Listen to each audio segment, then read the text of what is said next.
Hello students, today our topic is types of bulk oil circuit breakers।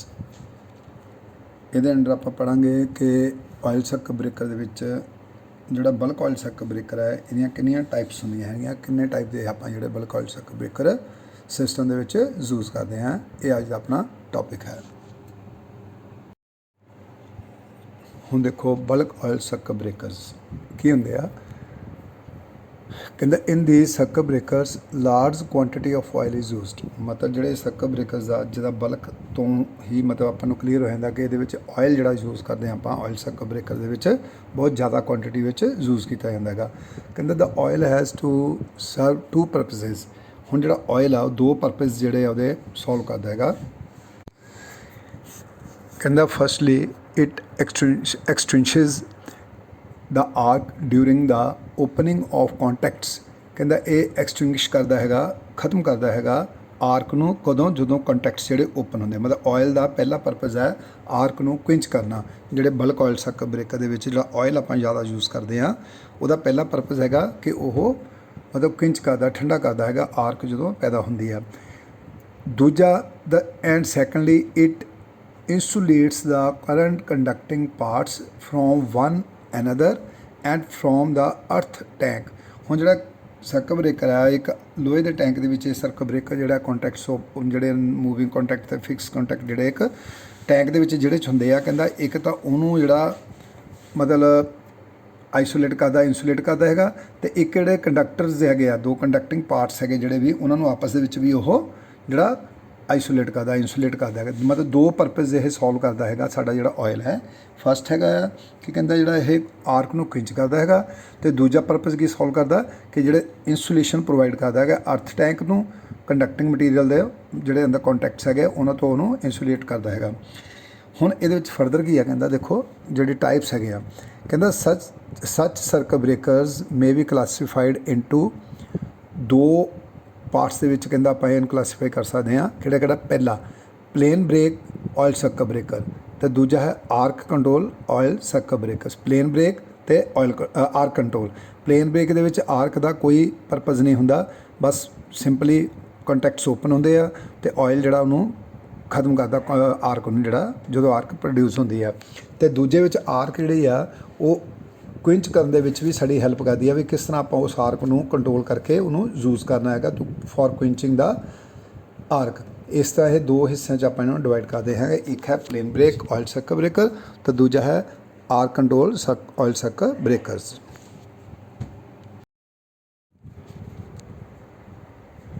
ਹੁਣ plain break oil circuit breakers ਕੀ ਹੁੰਦੇ ਹੈਗੇ ਆ। ਇਹਦੇ ਵਿੱਚ ਦੇਖੋ ਪਹਿਲਾ ਪੈਰਾ ਦੇਖੋ, ਉਹਦੇ ਵਿੱਚ ਕਹਿੰਦਾ plain break oil circuit breakers ਕੀ ਆ।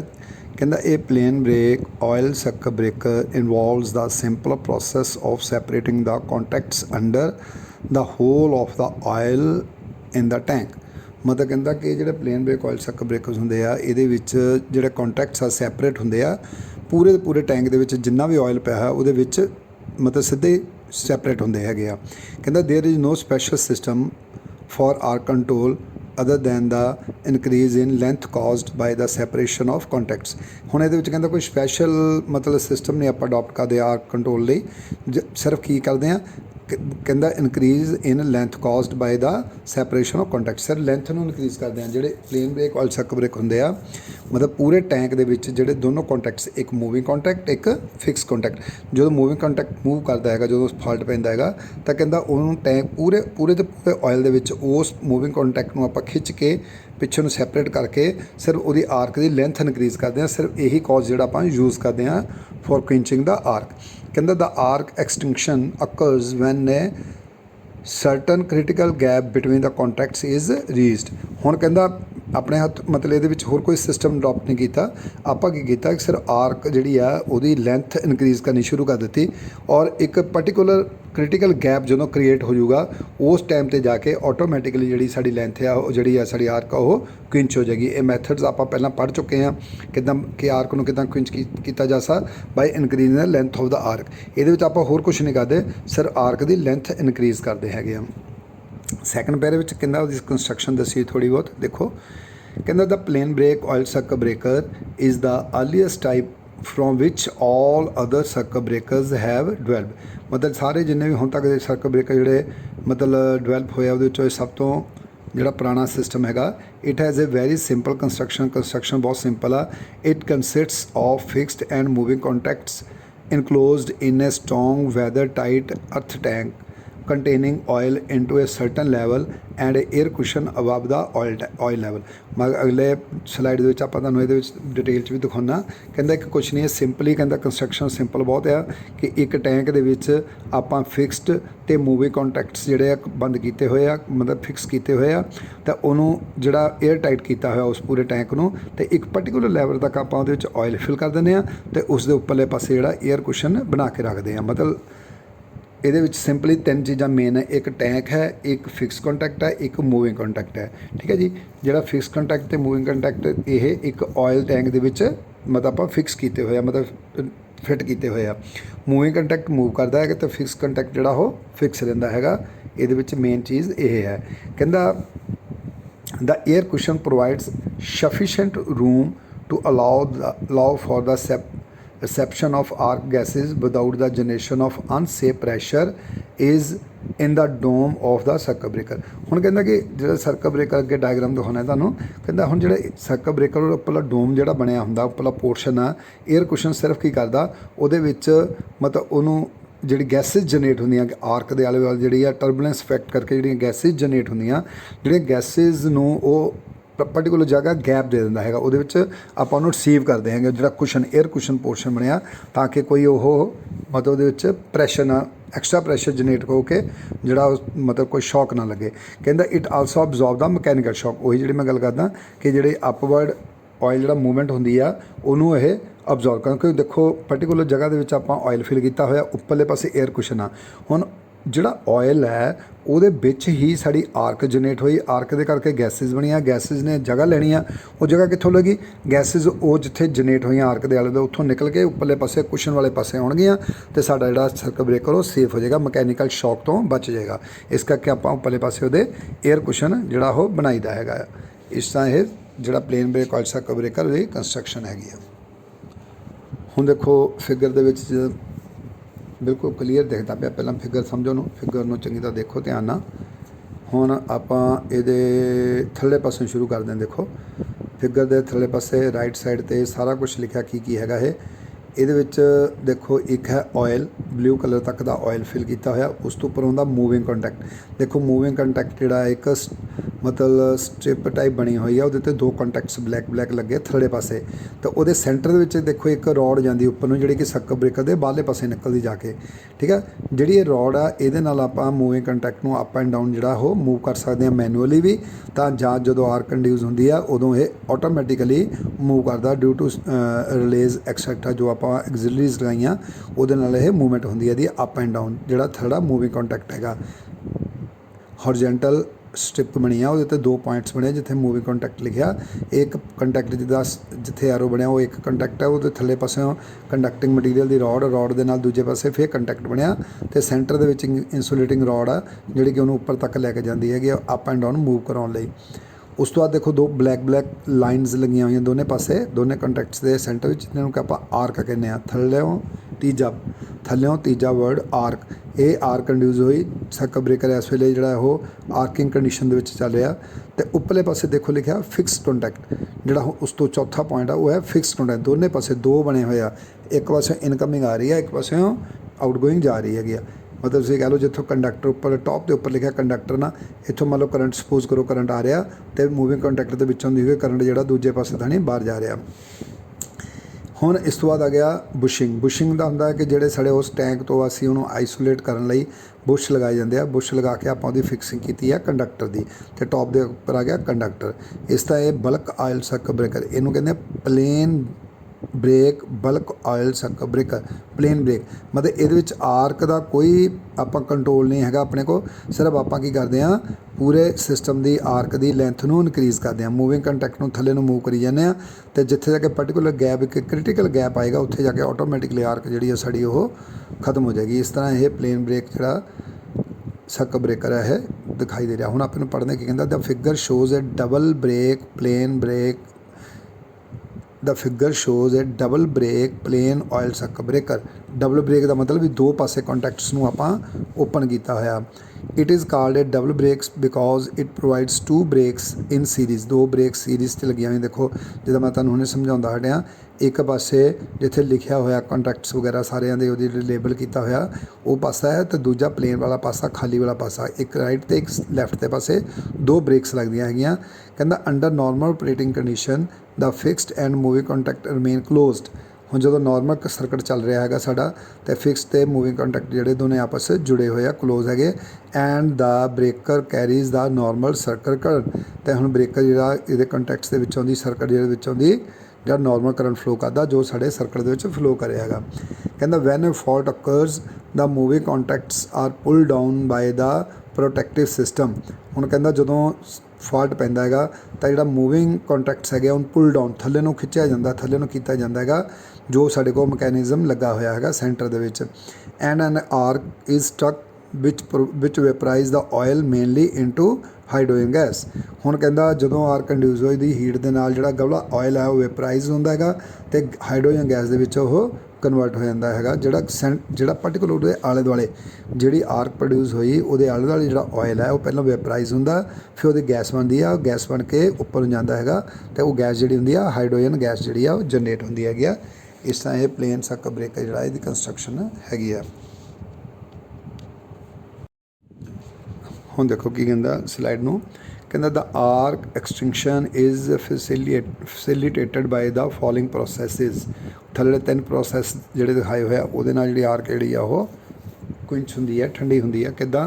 पहला कहंदा the hydrogen gas bubbles generated around the arc cools the arc column and aids the deionisation of the medium between the contacts.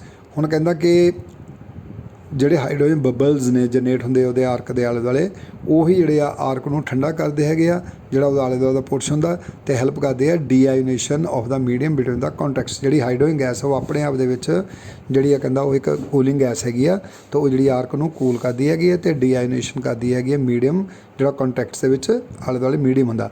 ਮਤਲਬ ਆਇਓਨੇਸ਼ਨ ਹੁੰਦੀ ਆ ਜਦੋਂ ਹੀਟ ਪ੍ਰੋਡਿਊਸ ਹੁੰਦੀ ਆ, ਤੇ ਜਦੋਂ ਹੀਟ ਪ੍ਰੋਡਿਊਸ ਹੋਈ गैस के ऑयल की वेपराइजेशन एंड दैन आयोनेशन हुई। हुण ड्यू टू दैट हीट जो डी-आयोनेशन आयोनेशन हुई तो गैस बनी हाइड्रोजन गैस, वो उस आर्क नूं वो गैस उस आर्क नूं फिर कूलिंग भी दा हैल्प भी करती है तो नाले उस मीडियम नूं जिहड़ी डी-आयोनेशन करती हैगी जिथे पहला आयोनेशन हुई सी ड्यू टू आर्क। दूजी लाइन कहंदा gas sets up turbulence in the oil. हुण जदों कहंदा गैस जिहड़ी जनरेट हुई हाइड्रोजन गैस नैचुरल आ, एक पोर्शन आपां बंद कीता होया ऑयल विच हैगा आ वो पार्टिकल उस कंटैक्ट्स के आले दुआले जो आर्क इंड्यूस होगी हीट इंड्यूस होगी तो गैस बनूगी, तो गैस तो नैचुरल वो कोई ना कोई हलचल तो पैदा करेगी ना, टर्बूलेंस का मतलब हलचल पैदा करना।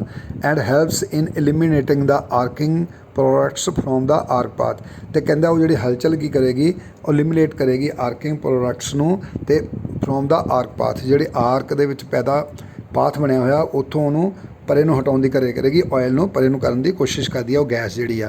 हुण जदों गैस जिहड़ी आ परे हो के उपर नूं जाएगी तो तीजा पॉइंट देखते पहलां आपां पढ़दे फिर देखो क्लीयर हो जाऊगा तुहानूं। थर्ड कहंदा as the arc lengthens due to the separating contacts. हुण आपां आर्क नूं लेंथ दी ओहदी इनक्रीज़ करते हैं सैपरेट करके, मैं जिद्दां पहलां समझाया कॉन्टैक्ट मूविंग कॉन्टैक्ट नूं आपां थल्ले नूं पुल करते हैं तो नैचुरल ओहदी आर्क की लेंथ इनक्रीज़ होएगी। The dielectric strength of the medium is increased. जदों ही कहंदा लेंथ नूं आपां इंक्रीज़ करांगे तो उहदी डाइलैक्टिक स्ट्रैंथ जिहड़ी मीडियम दी ओह वध जाएगी। The result of these action is that at some critical gap length the arc is extinguished and the circuit current is interrupt. हुण मतलब की कीता देखो तीन पॉइंट्स आ। एक तो पहला हाइड्रोजन गैस बनी, हाइड्रोजन गैस अपने आप कूलिंग इफेक्ट क्रिएट करती हैगी आ। उस तो बाद जिहड़ी हाइड्रोजन गैस की मतलब करके जी डिस्टर्बेंस क्रिएट हुई वो डिस्टर्बेंस की करती है उस पर्टिकुलर गैस नूं उपर नूं लैके जाती है तो उपर जाके प्रैशर वधाउंदी है। उपरला प्रैशर बनने नाल की आ ऑयल जिहड़ा उपरों थल्ले नूं दा जिहड़ी पहलां तुसीं डायग्राम देखी ऑयल जिहड़ा जदों प्रैशर बनदा उपरले पासे तो ऑयल जिहड़ा थल्ले नूं दा। हुण जित्थों गैस निकली सी वो जगह खाली हुई उहदी जगह ते फ्रैश ऑयल जिहड़ा वो भरूगा हौली हौली, ठीक है जी। हुण जो फ्रैश ऑयल भरेगा तो नैचुरल आ ओहदा जिहड़ा आ ਜਿਹੜੀ ਉਹਦੀ ਡਾਇਲੈਕਟ ਸਟਰੈਂਥ ਆ ਉਹ ਇਨਕਰੀਜ਼ ਕਰੂਗੀ। ਅਤੇ ਨਾਲ ਨਾਲ ਕੀ ਕਰਦੇ ਪਏ ਆਪਾਂ, ਦੇਖੋ 3 ਚੀਜ਼ਾਂ ਕ੍ਰੀਏਟ ਹੋਈਆਂ। ਪਹਿਲਾਂ ਹਾਈਡਰੋਜਨ ਗੈਸ ਬਣ ਗਈ, ਗੈਪ ਵਧਣਾ ਸ਼ੁਰੂ ਹੋਇਆ, ਹਾਈਡਰੋਜਨ ਗੈਸ ਬਣੀ। ਹਾਈਡਰੋਜਨ ਗੈਸ ਨੇ ਪ੍ਰੈਸ਼ਰ ਜਨਰੇਟ ਕੀਤਾ ਉੱਪਰ ਜਾ ਕੇ, ਉੱਪਰੋਂ ਫਰੈਸ਼ ਆਇਲ ਜਿਹੜਾ ਉਸ ਆਰਕ ਦੇ ਵਿੱਚ ਐਂਟਰ ਕਰਨਾ ਸ਼ੁਰੂ ਹੋਇਆ। ਅਤੇ ਤੀਜੇ ਨੰਬਰ 'ਤੇ ਆਪਾਂ ਉਹਦੀ ਆਰਕ ਦੀ ਲੈਂਥ ਨੂੰ ਇਨਕਰੀਜ਼ ਕਰ ਰਹੇ ਹਾਂ। ਇਹਨਾਂ ਸਾਰਿਆਂ ਦੇ ਰਿਜ਼ਲਟਸ ਦੇ ਵਿੱਚ ਕੀ ਆ ਕਿ ਜਦੋਂ ਇੱਕ ਪਰਟੀਕੂਲਰ ਗੈਪ ਤੱਕ ਆਪਾਂ ਉਹਨੂੰ ਲੈ ਕੇ ਜਾਵਾਂਗੇ ਕੰਟੈਕਟ ਨੂੰ, ਤਾਂ ਆਰਕ ਜਿਹੜੀ ਆ ਆਟੋਮੈਟਿਕਲੀ ਉਹ ਖਤਮ ਹੋ ਜਾਏਗੀ। ਅਤੇ ਉਹਦੇ ਨਾਲ ਕੀ ਆ, ਸਾਡਾ ਜਿਹੜਾ ਕਰੰਟ ਆ ਉਹ ਇੰਟਰਪਟ ਹੋ ਜਾਏਗਾ, ਸਪਲਾਈ ਜਿਹੜੀ ਸਾਡੀ ਉਹ ਬੰਦ ਹੋ ਜਾਏਗੀ। ਇਸ ਤਰ੍ਹਾਂ ਇਹਦੀ ਵਰਕਿੰਗ ਜਾਂ ਇਹਦਾ ਪ੍ਰੋਸੈਸ ਚੱਲਦਾ ਹੈਗਾ। ਕਹਿੰਦਾ disadvantages of oil circuit break, ਕਿਹੜੀਆਂ ਡਿਸਐਡਵਾਂਟੇਜ ਹੈਗੀਆਂ। ਕਹਿੰਦਾ there is no special control over the arc other than the increase in length by the separating the moving contacts. ਕਹਿੰਦਾ ਸਾਡੇ ਕੋਲ ਹੋਰ ਕੋਈ ਮੈਥਡ ਨਹੀਂ, ਅਸੀਂ ਸਿਰਫ ਕੁਛ ਨਹੀਂ ਕਰ ਸਕਦੇ, ਸਿਰਫ ਲੈਂਥ ਨੂੰ ਇਨਕਰੀਜ਼ ਕਰ ਸਕਦੇ ਹਾਂ। Therefore for the successful interruption long arc length is necessary. ਇਸ ਕਰਕੇ ਕਹਿੰਦਾ ਕਿਉਂਕਿ ਸਿਰਫ ਸਾਨੂੰ ਲੈਂਥ ਹੀ ਇਨਕਰੀਜ਼ ਕਰਨੀ ਪੈਣੀ ਹੈ, ਤਾਂ ਕਰਕੇ ਕਹਿੰਦਾ ਕਿ ਅਗਰ ਆਪਾਂ ਕਰੰਟ ਨੂੰ ਪ੍ਰੋਪਰਲੀ ਇੰਟਰਪਟ ਕਰਨਾ ਹੈ ਤਾਂ ਸਾਨੂੰ ਬਹੁਤ ਲੰਬੀ ਲੈਂਥ ਜਿਹੜੀ ਆ, ਕਾਫੀ ਲੰਬਾ ਜਿਹੜਾ ਲੈਂਥ ਨੂੰ ਲੈ ਕੇ ਜਾਣਾ ਪਏਗਾ। ਕਹਿੰਦਾ these breaker have long and inconsistent arcing times. ਹੁਣ ਇਸ ਕਰਕੇ ਕਹਿੰਦਾ ਕਿਉਂਕਿ ਸਾਨੂੰ ਡਿਪੈਂਡ ਕਰਨਾ ਪੈਂਦਾ ਆਰਕ ਦੀ ਲੈਂਥ 'ਤੇ, ਇਸ ਕਰਕੇ ਕਹਿੰਦਾ ਇਹ ਜਿਹੜੀਆਂ ਇਹਨਾਂ ਦੇ ਟਾਈਮਿੰਗ 2 ਇੰਚ ਦਾ ਆਰਕ ਜਿਹੜੀ ਆ ਉਹ ਜ਼ਿਆਦਾ ਹੋ ਜਾਂਦੀ ਹੈਗੀ, ਕਿਉਂਕਿ ਸਾਨੂੰ ਟਾਈਮ ਲੱਗਦਾ ਲੈਂਥ ਨੂੰ ਇਨਕਰੀਜ਼ ਕਰਨ ਨੂੰ। ਕਹਿੰਦਾ these breaker do not permit high speed interruption. ਇਸ ਕਰਕੇ ਕਹਿੰਦਾ ਇਹ ਹਾਈ ਸਪੀਡ ਇੰਟਰਪਸ਼ਨ ਜਿਹੜੀ ਹੈ ਪ੍ਰੋਵਾਈਡ ਨਹੀਂ ਕਰਦੇ ਇਹ ਵਾਲੇ ਸਰਕਟ ਬ੍ਰੇਕਰ ਜਿਹੜੇ ਹੁੰਦੇ ਆ। ਮਤਲਬ ਇਹਨਾਂ ਦੇ ਜਿਹੜੀ ਆ ਇੰਟਰਪਸ਼ਨ ਸਪੀਡ ਹੈ ਜਿਹੜੀ ਉਹ ਘੱਟ ਹੁੰਦੀ ਆ ਦੂਜਿਆਂ ਨਾਲੋਂ। ਇਸ ਤਰ੍ਹਾਂ ਇਹ ਜਿਹੀਆਂ ਡਿਸਐਡਵਾਂਟੇਜ 3 ਹੈਗੀਆਂ। ਬਾਕੀ ਅੱਗੇ ਹੁਣ ਦੇਖੋ ਯੂਜ਼ਸ ਕਿੱਥੇ ਯੂਜ਼ ਕਰਦੇ ਆ। ਕਹਿੰਦਾ due to these disadvantages plain oil circuit breaker, plain break oil circuit breaker, plain break, ਇਹਨੂੰ ਪਲੇਨ ਬ੍ਰੇਕ ਪਹਿਲਾਂ ਜ਼ਰੂਰ ਲਿਖਣਾ। Plain break oil circuit breakers are used only for low voltage application where high breaking capacities are not important. ਕਹਿੰਦਾ ਮਤਲਬ ਆਪਾਂ ਲੋ voltage 'ਤੇ ਇਹਨੂੰ use ਕਰਦੇ ਹਾਂ ਜਿੱਥੇ ਕਿ ਸਾਡੀ ਬ੍ਰੇਕਿੰਗ ਕਪੈਸਿਟੀ ਜਿਹੜੀ ਆ ਭਾਵੇਂ ਇੰਨੀ ਇੰਪੋਰਟੈਂਸ ਨਹੀਂ ਰੱਖਦੀ, ਉਸ ਜਗ੍ਹਾ 'ਤੇ ਆਪਾਂ ਇਹ ਸਰਕਟ ਬ੍ਰੇਕਰਸ ਨੂੰ ਯੂਜ਼ ਕਰਦੇ ਹਾਂ। And it is a usual practice to use these such breakers for low capacity installations for voltage not exceeding 11 kV। मतलब 11 kV ਤੋਂ ਉੱਪਰ ਆਪਾਂ ਇਹਨਾਂ ਨੂੰ ਨਹੀਂ ਯੂਜ਼ ਕਰਦੇ ਹੈਗੇ। ਬਹੁਤ ਰੇਅਰ ਪੁਰਾਣੇ ਕਿਤੇ ਜਿਹੜੇ ਸਬ ਸਟੇਸ਼ਨ ਬਣੇ ਹੋਣਗੇ 11 kV ਤੱਕ ਦੇ ਪੁਰਾਣੇ, ਕਿਤੇ ਉੱਥੇ ਤੁਹਾਨੂੰ ਮਿਲੇਗਾ bulk oil circuit breaker, plain break bulk oil circuit breaker, ਨਹੀਂ ਤਾਂ ਅੱਜ ਕੱਲ੍ਹ ਵੈਸੇ ਇਹ ਯੂਜ਼ ਨਹੀਂ ਕੀਤੇ ਜਾਂਦੇ ਹੈਗੇ। ਇਹ ਸੀਗਾ ਇਹਦੀ ਬਲਕ ਆਇਲ ਸਰਕਟ ਬ੍ਰੇਕਰ ਦੇ ਵਿੱਚ ਜਿਹੜਾ plain break oil circuit breaker ਆ ਉਹਦੀ ਵਰਕਿੰਗ, ਕੰਸਟਰਕਸ਼ਨ ਅਤੇ ਉਹਦੇ ਫੀਚਰਸ ਸੀਗੇ, ਅਤੇ ਉਹਦੇ ਕਿੱਥੇ ਕਿੱਥੇ ਆਪਾਂ ਇਹਨੂੰ ਯੂਜ਼ ਕਰਦੇ ਹੈਗੇ ਆ। ਧੰਨਵਾਦ।